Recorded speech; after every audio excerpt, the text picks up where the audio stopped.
Okay guys, welcome back to my channel. Bentley Motor has unveiled the Mulliner Batur, the latest creation by Bentley in-house bespoke and coach building division, Mulliner. The new Batur succeeds the Bacalar and showcases the company's new design language for its future range of battery electric vehicle, with the first model set for debut in 2025. The Mulliner Batur name was inspired by Lake Batur, an 88-meter deep 16-kilometer crater lake in Kintamani, Bali, Indonesia, that provides nutrition-rich water to both local hot spring and agriculture. The Batur features the most powerful engine to be fit in a Bentley yet. It is home to the latest iteration of the company's 6.0-liter W12 engine that is paired to an 8-speed double-clutch transmission, producing 740 PS and 1000 Nm of torque, contributing to enormous power in the new intake system, upgraded turbochargers, new intercoolers, and a full titanium exhaust system. For the first time in a Bentley vehicle, the exhaust tips are 3D printed in titanium. The Batur sits on 22-inch wheels wrapped with Pirelli tire as standard. Sitting behind the bespoke wheels are Bentley carbon silicon garbage or CSIC brake discs, clamped by 10-pot caliper in the front and a 4-pot at the rear. Add-ons to the exterior include carbon fiber front splitter, side skirt, and a rear diffuser.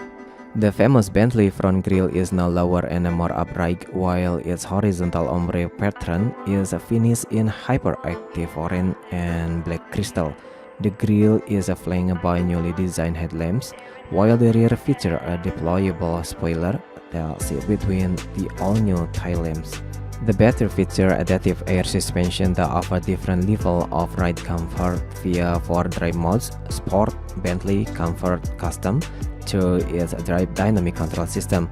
Contributing to the better agility and stability is the 48-volt active anti-roll control system. Traction and cornering grip are enhanced with an electronic limited slip differential, along with torque vectoring. Like the exterior, the Batur interior is also inspired by the Bacalar. However, it is furnished with a new sustainable luxury feature including low-carbon leather from Scotland, sustainable tannage leather from Italy and Dinamica, and alternative suede-like material to leather. The cabin of the Batur also features a new sustainable alternative to carbon fiber called natural fiber, a 2x2 wheel finished in satin lacquer. Each unit of the Batur comes with a unique laser etching of its W12 engine audio signature on the dashboard. For the first time in the Bentley, the carpets are made of recycled yarn. 18K gold is applied to the 12 o'clock center band on the steering wheel, drive selector, and even the organ stop for the air convent. Okay guys, what do you think about 2024 Bentley Mulliner Batur? Please leave comment down below. Don't forget to subscribe and hit the like button too. Thank you.